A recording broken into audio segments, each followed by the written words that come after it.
This program is designed to provide general information with regards to the subject matters covered. This information is given with the understanding that neither the hosts, guests, sponsors, or station are engaged in rendering any specific and personal, medical, financial, legal, counseling, professional service, or any advice. You should seek the services of competent professionals before applying or trying any suggested ideas.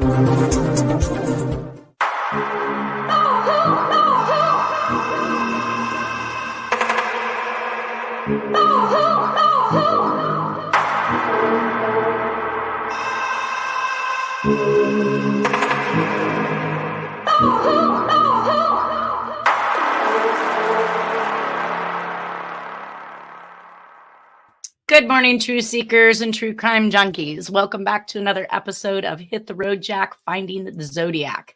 I'm going to welcome back to the show today, Terry Batcher. Hello, kids. Hi, hiya. Morning, hiya. Info. Good morning, everybody. Good morning.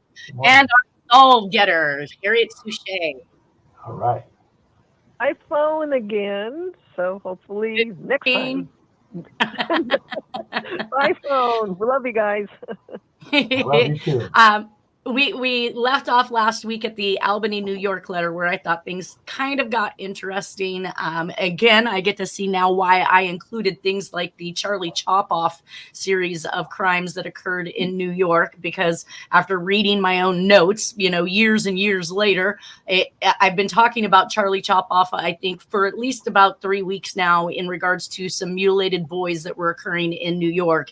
And I had consistently written that off as something that was not likely to have been the Zodiac, and then I caught myself up to the New York or the Times Union Albany, New York letter, and I think that's what probed me to actually look into those murders and include them in the presentation.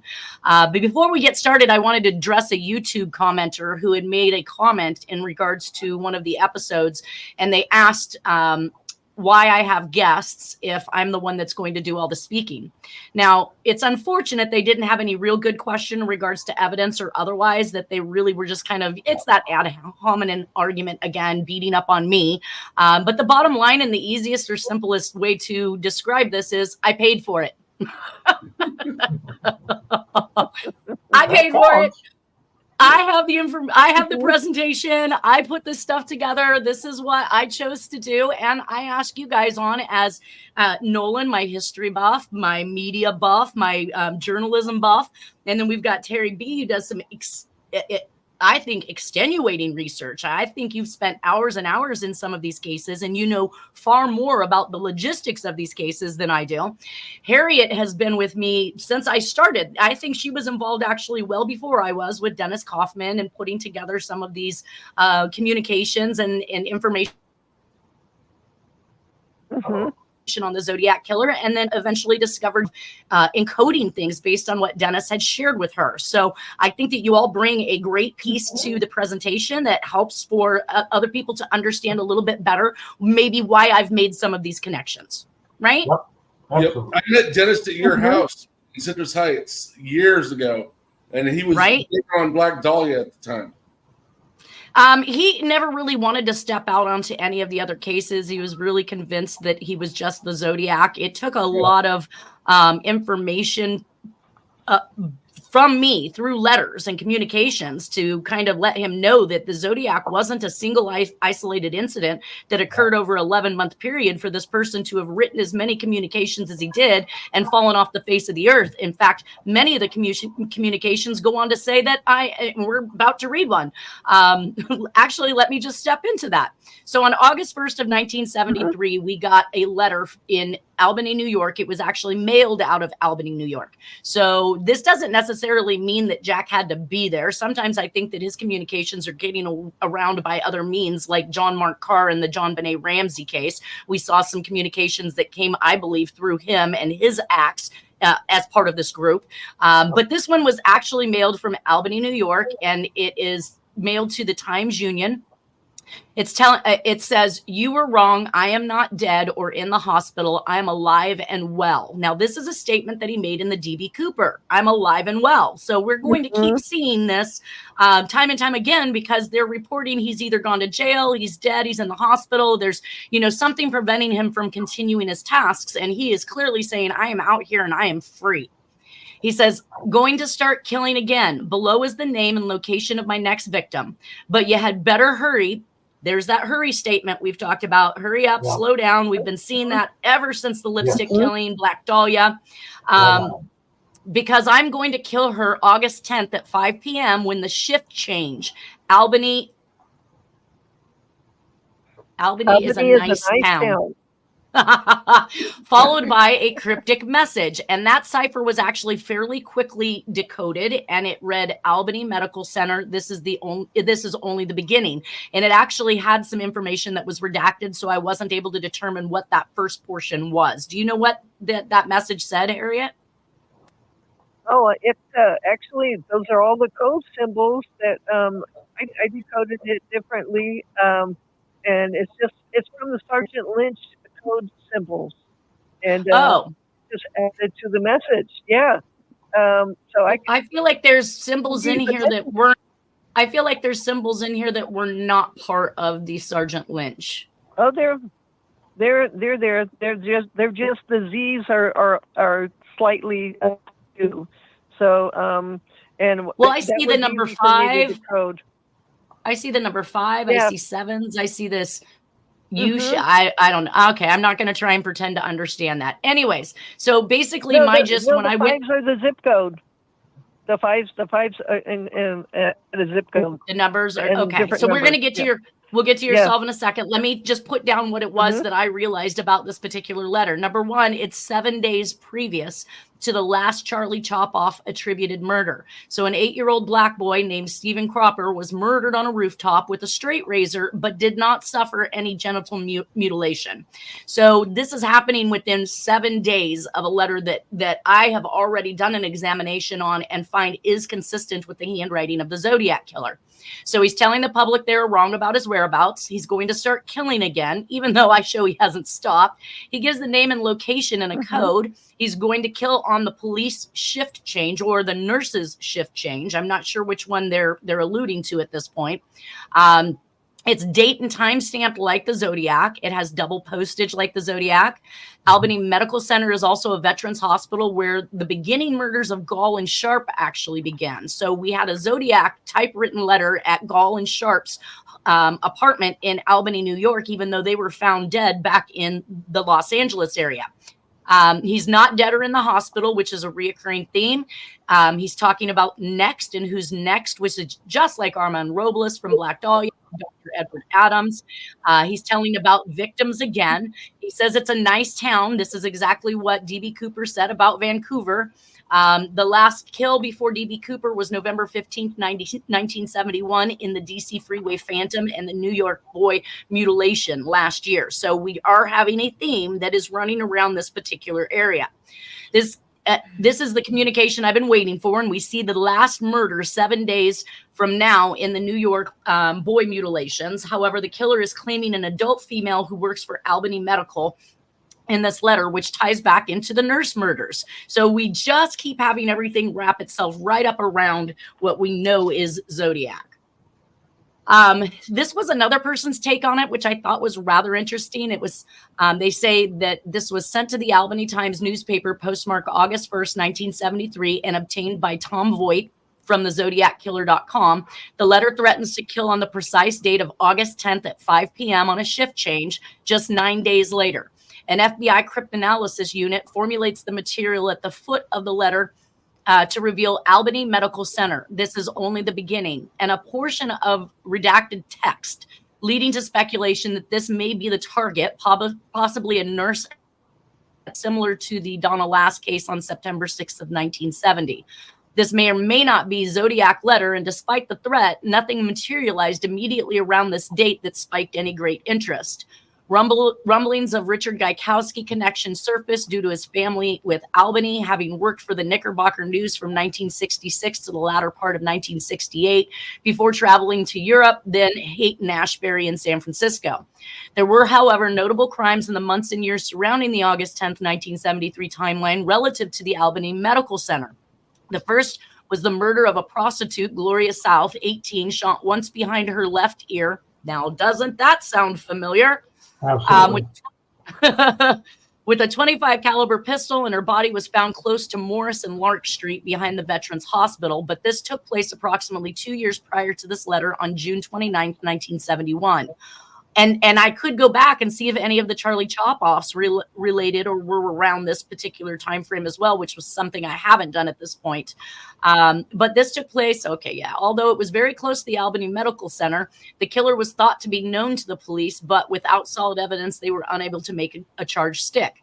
The second was a lot closer to the timeline, but on this occasion, it occurred 4.5 months after the said date of August 10th on December 27th, 1973, when Barbara Smith, 24, of Hamilton Street was murdered close to the St. Philip's Daycare Center on Rhodes Street. She had severe head injuries inflicted by a rock after the killer had failed in his first attempt when the bullet he fired failed to penetrate the woman's skull. Again, these locations are close to the other murder along with the Albany Medical Center.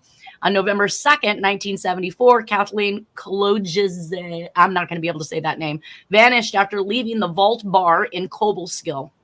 Having turned down the chance to return to her dormitory with a roommate, she was last seen heading along Main Street. So this is another student.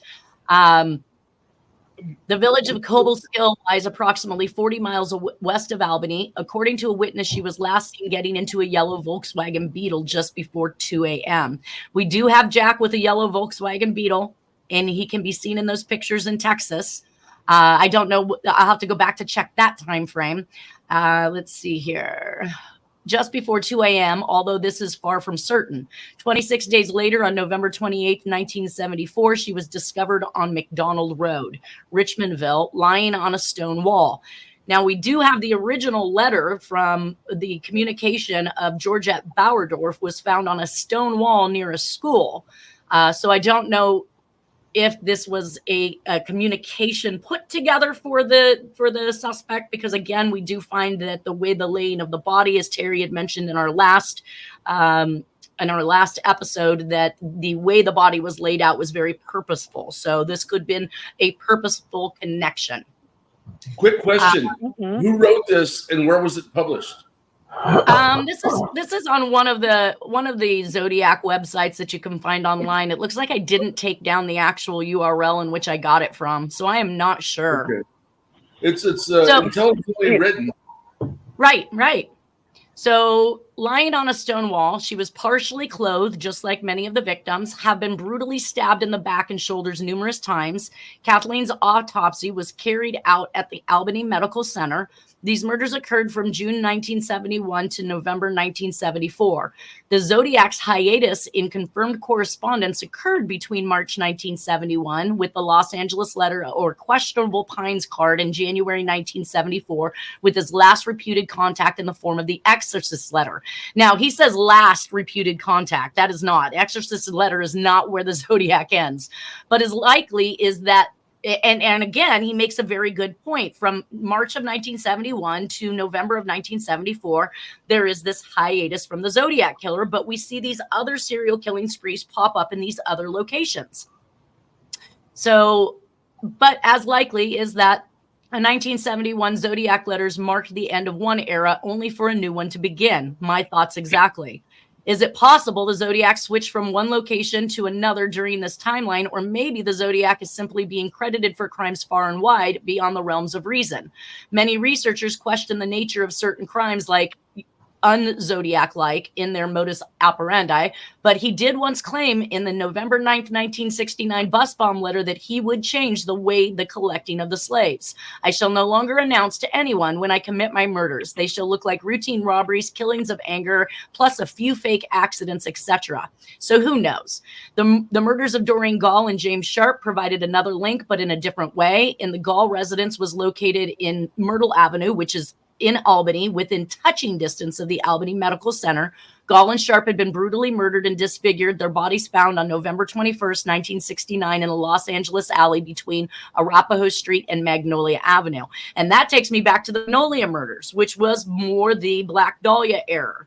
So although they had been killed at another location, they had been stabbed over 50 times, their eyes slashed. Doreen Gall had been currently residing at the Scientology Thetan Manor hippie commune, having graduated 1 year earlier from high school in Albany, switching from a Roman Catholic upbringing to the relatively new movement of Scientology. A note found in her room claimed to have been sent by the Zodiac Killer. And that note said, if you guys haven't seen that episode yet, the letter found in Doreen Gall's belongings read, "So you think you can fool the old killer? Ha, ha. I know all your movements and the time they are made." Now, we know this relates directly to John Benet Ramsey's note, right? Yeah. Terry? I was just going to ask if they had affiliations to Scientology, and then you answered my question by reading further. But also, there's rumors that these people were linked to the Manson clan, too. And the Manson clan is suspected, Davis in particular, because he had affiliations with Scientology. And so they were suspected of these murders as well. 69, I'm pretty sure at the end, I think the information that we researched shows that the Manson family actually had a ranch or resided in a ranch that Scientologists had owned. And when they were raided, they found some of the machinery and the equipment that Scientology uses. So that's how they put that connection together, correct? Right. And then Manson had lots of connections with Scientology, and so did several of his followers, most notably his right-hand man, Bruce Davis. Right. And we're going to call them the family because we've heard that mentioned by Manson. We've seen where that's come in recent Netflix documentaries. We call them the family, but they're the powers that be, realistically. And Harriet, I think you were trying to say something, right? Oh, no, I was just agreeing, but the family also is lightning amen. Definitely. And it had a ranch in a similar area. Gotcha. Going on there, and then the links to the Ashbury. Oh, you're cutting out really bad. Okay, I better sit up then. I'm just going to say the links to the Haight-Ashbury, and then of course you got Janis Joplin. There's a lot of loops that go right around centering around the bullseye. Wow. Right. Go ahead, Terry. Well, time is short. That one jumps out at me, but I was going to say... I haven't gotten there yet. Why are you doing that to me? I'm sorry. That wasn't the one I wanted to talk about. I'll wait my turn. Yeah. I got another thing to say. Go ahead. I know all your movements and the time they are made. This is definitely a direct relation to the John Benet Ramsey note. Time is short. Enjoy life while you can. So enjoy is a word that is used consistently throughout the Zodiac communications. Time is short. So time being another relation to the Zodiac and also to being a relation to Sherry Jo Bates' confession letter where time is short and to Black Dahlia. You are too beautiful to live. Yes, you are too beautiful to live and I must kill you, which is back to that justified retribution. Like he has to do whatever it is that he's doing, the Zodiac Killer. Was the Zodiac a resident of Albany at some point or had close ties with Albany? Having known of Doreen Gall and at least been present during some or all of these events. The link to Albany can be provided through both letters from the Zodiac angle, but whether the Zodiac Killer ever set his wingwalkers down in the streets of Albany, we may never know. So what did you want to add to in regards to the time is short? All time is the word short to be the operative word to be short with Elizabeth Short. I can't help but feel that he made a reference there. And also, he's misspelled the word too, and you are too beautiful should have been T-O-O. So he intentionally misspelled that, which is typical Zodiac Killer. So, yeah, I mean, I'm not seeing the handwriting here, but it's Zodiac Jack 101 otherwise. You know. Yeah, we've already passed the Doreen Gall. I was just making reference to somebody else's take and how they put that information together as well, which is consistent with what we're saying. Right. And that brings us actually to... What's that? Real briefly, I learned the other day that by happenstance, the late actor Steve McQueen was almost at the Manson killing, but we'll go into that later. He was almost. I don't. Yeah. He was friends with Sharon Tate. But anyway. Gotcha. Later on So that. she was up in the movie realm, so she's probably bound to be friends with lots of actors. Harriet, you have a solve on this particular Colt. No, you have a solve on this. Yeah. What's that? No, yeah, I have close. the solve on. The Colt, yes, the Colt, Manson Colt. I said the word close. He was very close to Sharon Tate. Sorry. Okay, gotcha. Okay. All right, so you have a solve on this particular letter, the Albany, New York letter, correct? Yeah, it was pretty easy for me to do, and it came out as a surprise. To make a quick reference, we think our T's in there actually when you look a little closer, might be sideways X's anyway. So that's how the solve came out. Diplomat Hotel, Edward John Walsh, II, and then it's saying XX-1950, Teresa Diane Walsh, Reve, same name. You on Valiant, Lieutenant Bobby Kennedy, New York, RFK, DHS, that's a Get Hoppa Squad, Little List. Teresa Switch ID with Shy Ugly LEP, that's Limited English Proficient, UTI, under the influence, comedy, sold NAIBTU, that's the National American, that's the International Brotherhood Teamster Union, HAFA, multi 90 kilo LA cocaine at 95404 Lorraine Way location, that's in Santa Rosa, going to die, North OHV, Morgan Valley Road, at 95457, Bureau of Land Management. So he was trying to warn, and it's signed Zodiac. Anyways, he's trying to warn the Walshes that, they're pretty much done with them, and they're going to kill his wife. Wow. So, but they didn't. Yeah. No, they didn't. They ended up, he accidentally gets Kamahili, Jeanette Kamahili, because he's saying numerous times I'm seeing this. Yeah, and Jeanette Kamahili is the one who ends up, and he's very sorry. And then he says later on he's saying he's going to get even and get their first son. Oh. Anyways, the John Walsh connection over and over and over again. He accidentally killed the wrong person? Is that what you're saying? Yeah, he meant there was an intent under Nixon's execute order to get Reve Walsh to try to teach John Edward Walsh and all the stuff that they were doing a lesson, and it didn't happen. It ended up being Jeanette Kamahili. So how did he make a mistake like that? It was dark, and there's things, there's activities going on that Jack is saying is happening, and he thought that he was boinking his wife, John Edward Walsh, but it was Jeanette Kamahili who was tied up. Really sick and disturbed stuff. Anyway, gotcha. Then he grabbed the wrong girl. Yeah. Let's climb into some more. We'll just cut it off there. Yeah, let's climb into some more sick and disgusting stuff. When I was doing my research through the FOIA files, and of course I'm typing in things in this particular instance, I typed in the Texarkana Phantom so that I could see what would populate underneath that. I did come up with 2 files for Texarkana Phantom Moonlight Murders, and one popped up, which was very strange, was Charles Rebozo, and it says part 3 of 6. So obviously they've been investigating this guy quite intensely to have 6 files on him.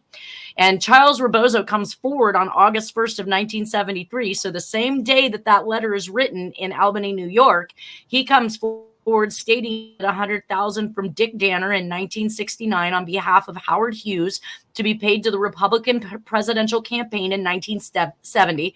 States he did not do this due to the extenuating circumstances, and the money is still in the safety deposit box. He wants the FBI to see if they can determine how long it was in the box, and he comes forward because he's being investigated by the IRS. Jack Anderson is an actual columnist who breaks this story, and it sounds to me that Rebozo was being investigated in the Watergate scandal, and he wanted out. Yes, that's better known as BB Rebozo. He was one of Richard Nixon's best friends. He lived in Florida, and he was part of the finance funding for CREEP, Committee to Re-elect the President. So yeah, this is all part of Watergate. Okay. Yeah, and that's making sense based. Yeah. Do you have any information on Bebe Rebozo?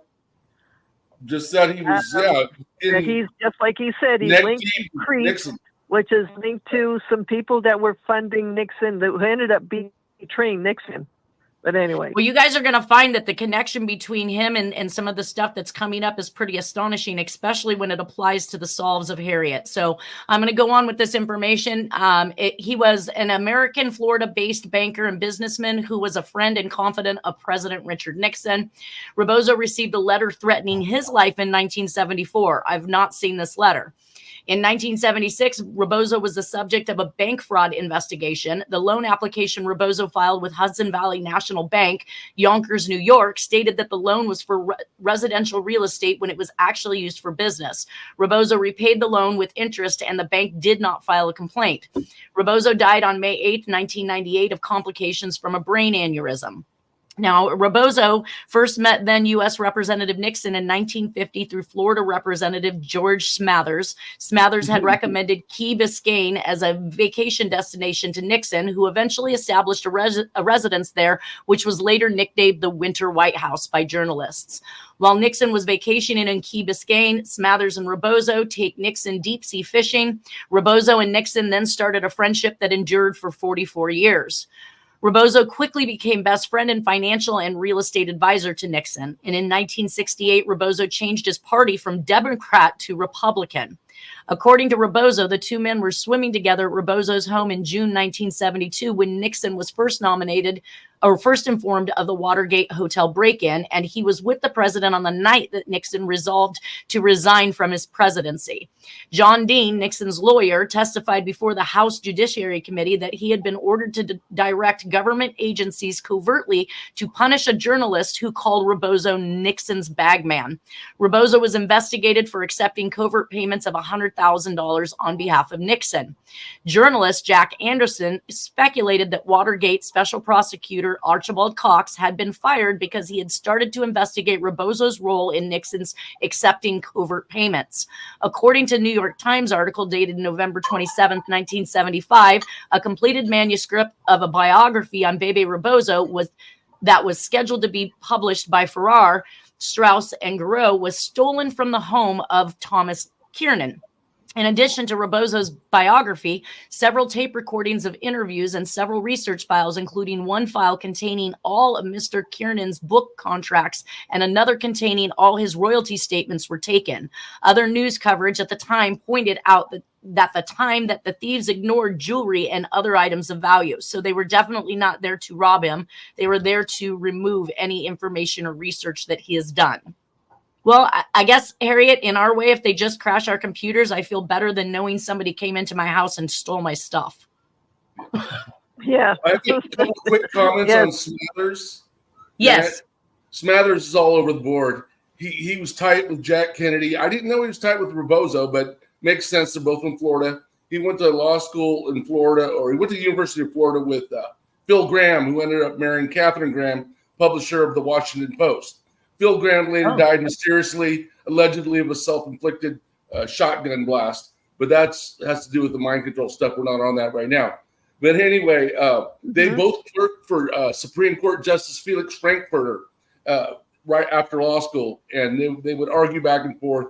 And they were all in the in crowd. And Smathers would go out on a boat with JFK, and they would womanize. They'd go to Europe together and chase women and, do what rich people do, whatever. It's crazy. It's crazy. There's a lot of connections. Anyway, the Epstein disorder. Now, here's some of the interesting things that I found out about Bebe Rebozo through the FOIA files when I looked at him. It says Charles Bebe Rebozo is a rich bachelor friend of President Nixon, but comparatively few people know any more about him. Congressman Wright Patman may change. Patman is curious about a deal with the Small Business Administration that guarantees Rebozo, with whom Nixon went boating over the weekend, a $2.4 million return on a $900,000 investment in a Miami shopping center for Cuban exiles. Patman is chairman of the House Banking and Currency Committee, one of the congressional overlords of the SBA. Wow. Patman said Friday he was seriously considering investigating the SBA Rebozo deal. Thomas A. Butler, the Miami regional director of the SBA, has also asked his bosses in Washington to take another look at the deal with Nixon's friend in a $3.5 million island off South Miami Beach. At the SBA's request, Rebozo and Miami real estate developer CVW Price Jr., I believe, built a 34,000 square foot shopping center in Miami for the exclusive use of Cuban exile businessmen. And that's interesting because, right, Cuba has kicked out all of these mob people, right? They've shut down all of their businesses, their hotels, their gambling institutions, and yet we're bringing these Cubans here in exile and then setting them up for money-making prosperity. I mean, based on this anyways. Shopping centers scheduled to open later this month cost Rebozo and Trice $900,000. In return for their $900,000 investment, the SBA has agreed to pay Rebozo and Trice the rent on the shopping center stores for the next 20 years. Wow. Even if the businesses fail. Butler said the SBA's 20-year rent guarantee will net Rebozo and Trice about $2.4 million. Hey, good work if you can get it. It's a right. It's a form of keeping them quiet, you know. And my experience is when you find there's not much known about these people, that they are somehow linked to the intel community, not just CIA, but international. Now you're saying it, CIA, I mean, Cuba, the Cold War. So that's my take on that. That, you know, it's not saying he's a really bad guy, but he was put in position where he, in order to remain happy and alive, that would make it so he would remain silent on a lot of things for the next 20 years. Yeah. Well, if he's going swimming with George Smathers and Richard Nixon, he's in deep. Right. Yeah. What do you know about Maurice Stans? He's from my hometown. He was Maurice Stans was in charge of the committee to reelect Nixon. He was the finance director of Crete. Okay. Yeah. Well, this one goes on to talk about. This one goes on to. Sorry, this one. The letters go on to talk about Jack Anderson, who is the journalist that's trying to out this information. And it says, enclosed for information are newspaper clippings pertaining to Jack Anderson's recent column on Howard Hughes. It will be noted that Anderson's merry-go-round column does not appear regularly in the Las Vegas newspapers, and accordingly, the articles are editorialized rebashes of his merry-go-round column. With reference to Anderson's article of 8/7/71, wherein he made mention of SAC Las Vegas, to date, there has been only one press inquiry in the matter, which was responded to in strict compliance with the text approved by the Bureau on 8/9/71. So the FBI in strict, right, telling what's going to actually be said. The general reaction to that article in Nevada is that Anderson is off on another of his name-calling tangents, and in this, as in many other issues, his charges are not only false, but also ridiculous.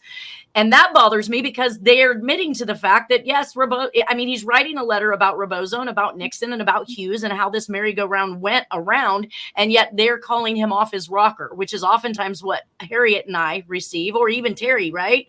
You're told you're off the rocker if you put something good together. So the FBI is trying to discredit Anderson? Is that what's going on? Correct. Okay. Well, Anderson, too, is all over the board. I believe he wrote for the Washington Post as well, which is Phil Graham. That's what it said. He's a publisher, yep. And but he was one of the most influential columnists of all time. Absolutely. And he was heavy duty during the Watergate era and after. So, and if you're telling the truth, then you must be a conspiracy theorist, and you must be, off on some tangent, of course, based on the FBI. This one goes on to say Watergate Special Prosecution Force, WSPF, advised subject, which is Rebozo, he is a target of a grand jury inquiry regarding possible tax evasion violations. So Special Prosecution advises him of being, and I'm not sure how that, well, I guess that does wrap itself around Nixon and Watergate and re-election. And the WSPF requested investigation to determine subscribers of 2 telephone numbers in Mexico City, which numbers were called from the Key Biscayne Bank and Trust Company, Key Biscayne, Florida, of which subject is the president. So that's Rebozo. promptly determined subscribers of these numbers. Note, WSPF by memorandum requested above information. This matter involves a $100,000 contribution to the Republican election campaign, which reportedly was made by Howard Hughes through Rebozo. So we've got one letter stating that Jack Anderson's on a tangent on his merry-go-round stuff, and you know, don't take any, there's no salt in his game here. But then on to the right, they continue to say that Rebozo is being investigated for likely exactly what Jack Anderson was promoting and printing. Charles G. Rebozo is the subject and target of a grand jury inquiry concerning possible violations of the tax evasion provision of Title 26 and the conspiracy provisions of Title 18 in the United States Code. Of course, that goes on to continue to talk about the phone calls coming in from the bank. This will confirm information telephonically furnished to Assistant Special Prosecutor Paul E. Michael on July 15, 1975. Confidential sources abroad advised that as of June 1972, Mexico City telephone number was listed to the offices of Banco Nacional de Mexico at Calle Monterrey 33, which telephone service was discontinued in July of 1974. I want to see if there's anything else. This concludes the investigation. Director's press conference. Dear Mr. Hoover, just a note to express my appreciation as well as that of many with whom I've talked about your forthright stand with regards to the Martin Luther King episode. Everyone knows of that fine, unbiased position which you have always taken on matters pertaining to your government. It is unfortunate that extremes from any segment of our citizenry refuses to acknowledge any other viewpoint. Wow. I am not necessarily speaking of the extremes of the left, but also those of the right. There comes a time when each of us has to, in good conscience, speak his mind, and your doing so in this instance was well warranted, but long overdue. My very best wishes for your continued health, happiness, and success. So there's a Hoover shout out in the middle of this. Did Rebozo write that, or who wrote that? They're writing it. And yours very true. Yeah, Rebozo. Sorry. Yeah. To Hoover. Oh my God. Yeah. I just bought. It was by El Borelli, who did the Frank Olson book, and it's about Hoover and his involvement in the cover-up of the assassination of JFK. He basically says he's he basically names him as a co-conspirator after the fact.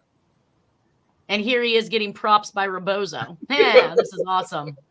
Then from Honorable C.G. Rebozo, Chairman of the Board, the Key Biscayne Bank, it says, Dear Mr. Rebozo, your communications has been received, and I want to take this opportunity to thank you for your complimentary remarks and staunch support. I have one more point to make on that. The reference to Martin Luther King, the reference by Rebozo to Martin Luther King is kind of a veiled blackmail threat, because Rebozo probably knows that Hoover was part of the whole assassination plot of King. Right. It's just disgusting. It says the left and the right. So Rebozo's saying, something on you, Hoover. Don't fuck with me. Excuse me. Go ahead, Harry. He's Republican. He was Martin Luther King was Republican. So yeah, there's definitely a quiet little blackmail thing there. Remember him? Remember that case? A lot of people forget that Martin Luther King was Republican. I don't know. I would have assumed to be left of center. But Oh, I went to Martin Luther King Law School. I never heard that. I'm sorry, because if people keep on bringing him up, and they think that he was on the Democrat side, which he was on JFK's side, but as far as the party, he was a Republican. Well, people took over his bailiwick are both left of center. Especially Al Sharpton, Irvin Al Sharpton. Mm-hmm. Anyway, well, I have more memorandums that go on to talk more about the involvement of Bebe Rebozo and other high-profile people, like his stay at the Biscayne, Florida, with the Attorney General, along with Mrs. Mitchell and his daughter. They took a cruise with Bebe Rebozo aboard his houseboat. So here he's rubbing elbows with the Attorney General. I mean, how much trouble could he possibly get in, right? Right. Says the Attorney General and his family also visited a personal friend of the president at Grand Cay in the Bahamas over the weekend of 4/10 through 11/71. Mr. and Mrs. Abplanalp, there's a last name, were extremely courteous to the essays accompanying the Mitchells and expressed admiration on several occasions of the caliber of work of the FBI. So here's another let's prop up and promote, right? Yeah. Those are both internal memos. Clyde Tolson was the number 2 man under J. Edgar Hoover, and then Moore was probably like the number 4 or 5 man in the FBI at the time. Gotcha. Well, an additional piece of information said, we'll contact USA's office to determine if any additional investigation is desired in this manner. For the information of the Bureau, Charles G. Rebozo, president of the Key Biscayne Bank, was interviewed on 12/1/1970 and a personal friend and confidant of President Nixon and a friend of the Attorney General Mitchell. So this just goes on to show how wrapped up they are. On 9/11/70, news media released information that the FBI is investigating the pledging of 900 shares of stolen IBM stock. Did we not just make a full circle here, you guys, on the key punch operator? IBM. Yes. Stock at the Key Biscayne, Florida bank headed by Charles G. Rebozo, close personal friend of the president. The release indicated that Rebozo became suspicious of the transaction and called the president's brother, Donald Nixon, in California in an effort to further check on its authenticity. Further, upon learning that we were investigating the matter, he disposed of the stock. A civil suit has been filed in the U.S. District Court of Miami against the Key Biscayne Bank, headed by Rebozo, by the insurance company representing the brokerage house from which the stock was stolen. By way of background, this is a case in which approximately $2 million in IBM stock was discovered missing in September of 1968 from the New York brokerage house of E.F. Hutton and Company. Investigation determined that 900 shares of this stock had been pledged at the Key Biscayne Bank, headed by Rebozo, by Charles L. Lewis of Atlanta, Georgia. Now we've got the Atlanta, Georgia connection, for a $195,000 loan. Before making this loan, Mr. Rebozo had considerable investigation conducted concerning Lewis and the stock, including requesting that the president's brother, Donald Nixon of California, make inquiries concerning the borrower. After the loan was approved, Rebozo requested E.F. Hutton and Company to reissue the stock in Lewis's name. This was agreed upon, and when Rebozo forwarded the certificates to the company did not discover that the stock was stolen and that the certificates in Lewis's name. The insurance company for E.F. Hutton and Company was filed. So obviously a stolen large amount of shares of IBM. Gosh, you guys. On 9/11. On 9/11. Yeah, 9/11. 9/11. That means something. Yeah, there's a lot of things going on there. I wish I could elaborate more, but yeah, I'm seeing them myself. Many. Wow. So it goes on, a civil action in U.S. District Court, Miami, against Rebozo and his bank. We have conducted an extensive investigation in this matter, and to date, we have developed no indication that Mr. Rebozo or anyone at his bank had knowledge that the securities were stolen. Our investigation has uncovered the involvement of a number of individuals in this matter, and it is currently being presented to a federal grand jury at Miami. It is expected that indictments will be returned against multiple subjects in the early part of 1970. Action. The above is submitted for information. We have not released any information surrounding our investigation in this matter to news media. Quite probably the information was obtained through review of court records plus contracts by news media with Rebozo and Lewis. But they literally just gave this man, he's the owner operator of a bank, in which case, what was that, 200, how much? 2.4 mil, I think. Yeah, 900 shares of stolen IBM stock. This man isn't part of this transaction. I'm sorry. I'm going to cuss right now. Kiss my lily white butt. Yeah. And then I couldn't even cuss. I meant to say ass. Yeah. That's why he sent the veiled threat about Martin Luther King to Hoover, because he wanted protection. He knew he'd done some wrong shit, and he didn't want the FBI coming up. You got that right, I think. Well, and at the top of this, it says disappearance of 5,500 shares of IBM common stock. Now, in the file, though, it says 900 shares. Well, if that 900 shares is worth 2.4 million, can you imagine what 5,500 shares are worth? That's great. And how does that just disappear from E.F. Hutton? Come on. Right. Yeah, exactly. Can I say something too? Yes. Yeah. It's more like borrowed temporarily without permission. Right. Exactly. So it takes a lawyer to find stuff like that.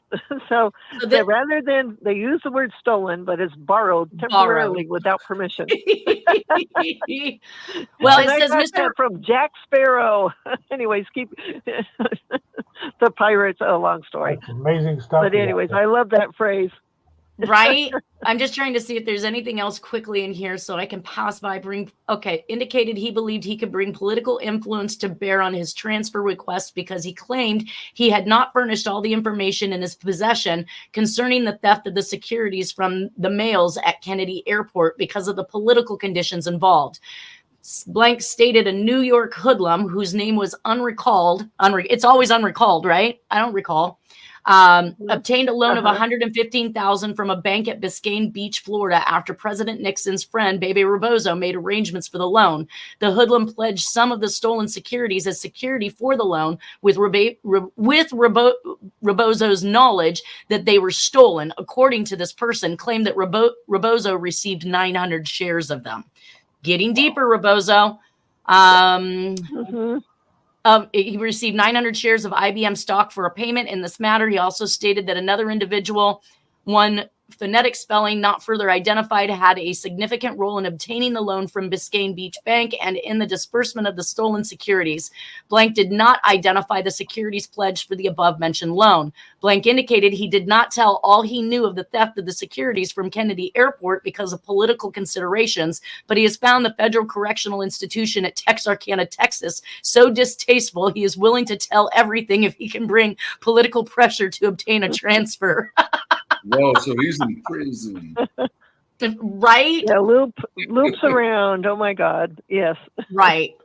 So here's another letter to Mr. Hoover. Let's see by my time. I'm getting down here. You may recall meeting me a year ago when I joined with Vice President Nixon to help you celebrate your birthday at Maxim's Restaurant. The Vice President had to cancel his holiday vacation here this year. I looked forward to the possibility of again joining with you this year. So I think this is another one from Rebozo where he's talking about his affiliation. My purpose in writing you at this time is to induce you, if possible, to be our guest of honor at the annual awards banquet for the Boys Club of Miami. So they're all rubbing elbows, right? And that's back in '59 when Nixon was vice president under Eisenhower. Right. That goes way back. Yeah. So now he's getting a response. Dear Mr. Rebozo, your letter of January 14th, 1959 has been received, and I appreciate the interest prompting you to write me. I am greatly interested in the Boys Club movement. That's awesome. So here's one of the articles by Jack Anderson, Hughes Political Moves Revealed. So it's basically a Las Vegas Review Journal. Editor was Don DiGilio, and the titles were Howard Hughes. So here's one of the articles that was written in regards to, and this one is in fact written by Jack Anderson. So this is the article they were trying to downplay. We had a translation to Spanish. I'm not even sure. Oh, so this has got Cuban references to it. So it's basically talking about different Carlos Rivero Collado, changing the subject somewhat. Do you believe that everything has been published concerning the participation of Cuban counter-revolutionaries in the Watergate case? So now we can start to see where these exiled Cubans are now being given this freedom to come start up businesses under the guise of the SBA, who is promising Rebozo and others to receive a 20-year contract of payments and rents made regardless of whether or not the business has failed. Oh my gosh. Now, I have literally only a minute and a half left. I know you guys are being very patient, but I came apart when I started to look up Charles Rebozo. I came in with things like Adnan Khashoggi, George Steinbrenner. He's Saudi prince, correct? He ran Contra affair. He's an arms dealer. Yes, that too. Mm-hmm. I want to say really quickly because I showed him. So here he is, Anon. Now, I want to read this one real quick. We can come back next week, but it says that Warner has over the years been observed in the company of Adnan Khashoggi, a high-rolling gambler who frequently visits Las Vegas. Khashoggi is reported to be the son-in-law of King Faisal of Saudi Arabia. Warner accompanies Khashoggi during his gambling in Las Vegas, and various reliable informants had reported that Warner makes arrangements for female companionship for Khashoggi and members of his party. So basically what I found in this research between these three people was basically human trafficking, women, things that we're starting to hear about in Harriet Solve. Yep. Oh, And yeah. Patrick Gray was Prince group. In the head day of it the was pronounced, FBI for a time under Nixon. Right. it was pronounced Khashoggi in the day. Yeah. He was a guy who fell from graces. Long fall for that guy. The book Veil by Bob Woodward, Khashoggi's all over that book, and it's about the Iran-Contra and Secord, and Yeah, he is. Okay, Bush, guys, Reagan. We literally just hit our mark for this week, but we will pick up on this the following week, and we'll cover a little bit more of Khashoggi and his friendship with Rebozo and their affiliation with human trafficking of females and the things that Harriet talks about in her solves. I want everybody to have a wonderful weekend. Take care, and we'll see you next week. This was a great episode today. Yes. It was awesome. Yes, it was. All right. Thank you, guys. Cool. Take care. Thank you.